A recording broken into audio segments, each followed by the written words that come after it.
बचपन में गलतियां होती हैं और बचपन में गलतियों से सुधरने का अवसर भी होता है और यही तो बचपना है।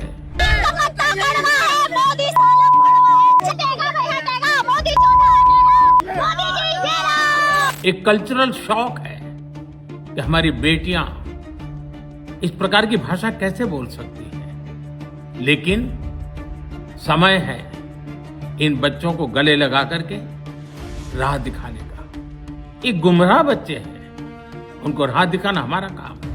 অকথ্য গালিগালাজ, নোংরা অঙ্গভঙ্গি, সংগ্রামের নামে উচ্ছৃঙ্খলতা, প্রশ্ন ফাঁসের বিরোধিতা করে বিজেপি পরিচালিত কেন্দ্র সরকারের গদি উল্টানোর দাবি।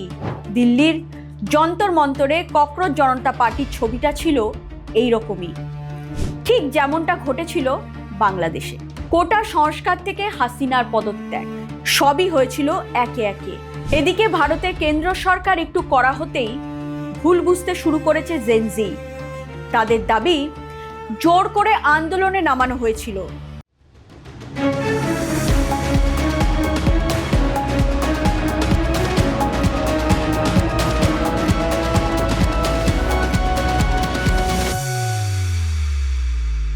যারা দেশের সরকারকে নির্মম নৃশংস জালেম প্রমাণ করতে উঠে পড়ে লেগেছেন, সেই সরকারের প্রধানমন্ত্রী জেনজির উচ্ছৃঙ্খলতাকে ছেলেবেলার ভুল বলে শোধরানোর বার্তা দিলেন। জেনজিকে সময় সুযোগ দুটোই দেওয়া উচিত বলে মনে করছেন দেশের প্রধানমন্ত্রী। कि बचपन में गलतियां होती हैं और बचपन में गलतियों से सुधरने का अवसर भी होता है और यही तो बचपना है। और इसलिए मैं समाज के अंदर जो आक्रोश है उसको भली भांति समझ सकता हूं। एक कल्चरल शौक है कि हमारी बेटियां इस प्रकार की भाषा कैसे बोल सकती हैं, लेकिन समय है इन बच्चों को गले लगा करके राह दिखाने का। ये गुमराह बच्चे हैं, उनको राह दिखाना हमारा काम है। কিন্তু এতদিন ঠিক উল্টো ছবি পেশ করা হয়েছে। দিল্লি পুলিশ নাকি চরম দমনপীড়ন চালাচ্ছে, কিন্তু দিনের শেষে দেখা গেল পুলিশের প্রতিরোধে কিছু পড়ুয়া আহত হয়েছেন ঠিকই, কিন্তু কোনো মৃত্যু ঘটেনি। অত্যন্ত সুকৌশলে সরকার এই আন্দোলনকে ঠেকানোর চেষ্টা করেছে মাত্র। প্রধানমন্ত্রী বার্তা থেকেই স্পষ্ট, সরকার ধৈর্যশীল। পড়ুয়ারা সঠিক পথে ফিরে আসুক, এটাই একমাত্র চাওয়া পাওয়া। অন্যায় হয়েছে, কোথাও ভুল ত্রুটি থেকে গেছে, যার জন্য প্রশ্নপত্র ফাঁসের মতো ঘটনা ঘটেছে, সরকার অন্যায় মানে। তার মানে এই নয় ককরোচ জনতা পার্টির মতো একটি দল পড়ুয়াদের সামনে রেখে নিজেদের রাজনীতিটা করে যাবে। তাই বারবার প্রশ্ন ওঠা উচিত, প্রশ্ন ফাঁসের বিরোধিতা করে সরকার উল্টানোর ডাক কেন? তবে কি আন্দোলনের ডাক অজুহাত মাত্র, আসল উদ্দেশ্য সরকার পরিবর্তন? তাহলে শুনুন এই তরুণীর বক্তব্য। হিমশৈলের চূড়ার সন্ধান আপনি নিশ্চয়ই পেয়ে যাবেন। जुलाई को मैं सीपी गई थी अपने फ्रेंड्स के साथ, फिर वहाँ पे प्रोटेस्ट हो रहा था। मैंने वहाँ पे कोक पी, वहाँ पे ग्रुप्स बने हुए थे बहुत सारे। वो लोग बहुत चीज़ें बोल रहे थे, बहुत गालियाँ दे रहे थे प्रधानमंत्री जी को। उन लोगों के इन्फ्लुएंस में आके कि तुम लोग भी बोलो, तुम लोग भी बोलो, कोई सब बोलो करके मैंने बहुत चीज़ें बोली। मैं भी मात्र 15 साल की हूँ। मैंने जो करा वो माफ़ी के लायक नहीं था।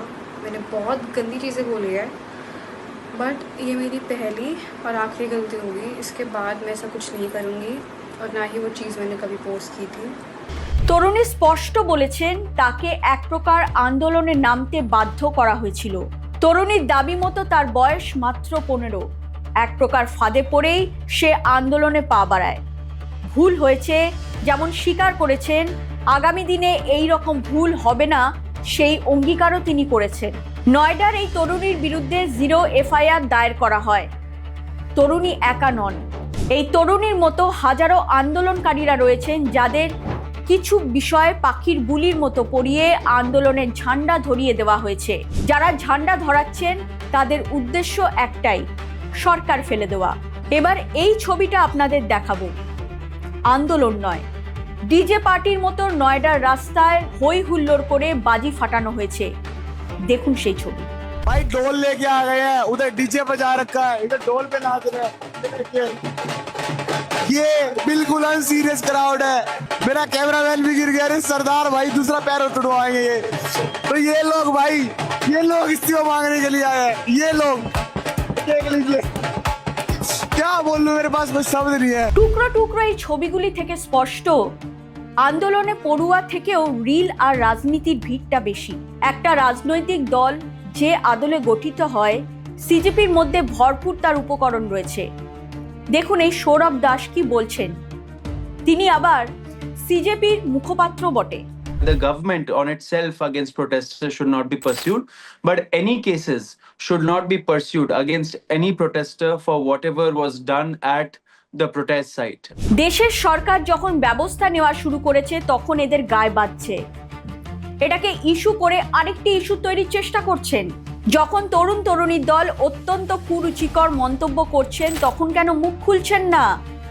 এখন কেন বক্তব্য রাখার প্রয়োজন পড়ল? সরকার বিরোধিতার জন্য? বহির্বিশ্বের মদতে দক্ষিণ এশিয়ায় এক অদ্ভুত রাজনীতির ট্রেন্ড জন্ম নিয়েছে। এই রাজনীতি কার? এই রাজনীতি কি সত্যি জেনজির? কোনো পরিবর্তন নয়। জেনজিকে সামনে রেখে ও তাদের ভুল পথে চালিত করে একটা স্থিতিশীল সরকারকে ফেলে দেওয়ার চেষ্টা মাত্র। কোথাও সফল, কোথাও বিফল। সৌরভ দাস, অভিজিৎ দীপকে এদের ব্যাংক স্টেটমেন্ট থেকে শুরু করে যাবতীয় বিষয় তদন্তের আওতায় আনা প্রয়োজন। কারা এরা? কার স্বার্থে এদের আন্দোলন? আন্দোলনের স্বার্থে যারা মাথা হয়ে উঠেছিলেন তারা কখনোই হামদর্দি নয়। এরা সবাই কামাইদার। বিক্ষোভের আগুন যত বেশি জ্বলবে তত বেশি এদের পকেট ভরবে। বিন্দুমাত্র গাফিলতি না করে অবিলম্বে সরকারের উচিত এদের বিরুদ্ধে ব্যবস্থা গ্রহণ করা। আন্দোলনের নামে এরা গোটা দেশবাসীর সঙ্গে প্রতারণা করছেন। পরীক্ষার প্রশ্নপত্র ফাঁস এদের ইস্যু নয়। এদের এক ও একমাত্র ইস্যু সরকার ফেলে দেওয়া। ঠিক অনেকটা ইউনুসের মেটিকিউলাস ডিজাইনের মতো আন্দোলনের একটা বড় অংশ জুড়ে রয়েছে মেয়েরা। मोदी जी जी माने गांडू। मोदी आंदोलन कैसे खत्म होगा? आंदोलन तो अभी नहीं खत्म होने वाला जब तक मोदी इस्तीफा नहीं देगा। যাতে প্রতিবাদের ভাষা মগজে খুব ভালোভাবে রেজিস্টার হয়।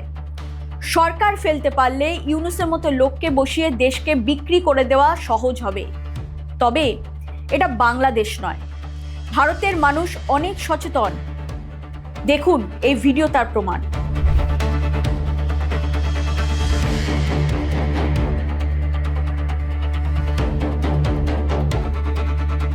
ধীরে ধীরে সাধারণ মানুষ চিনতে শুরু করেছে, তাই কালি ছিটোতে আরম্ভ করেছে তাদের গায়ে।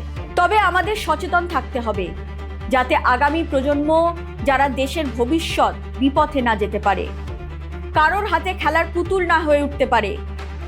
দেশের সরকার এই বিষয়ে যথেষ্ট সতর্ক। দলমতের ঊর্ধ্বে উঠে নায়কোচিত সহিষ্ণুতার বার্তা দিয়ে সেই কথাই বুঝিয়ে দিলেন প্রধানমন্ত্রী নরেন্দ্র মোদী। এরকম আরও খবর দেখতে নজর রাখুন জিও পালস টিভিতে। লাইক করুন, শেয়ার করুন, সাবস্ক্রাইব করুন জিও পালস টিভি।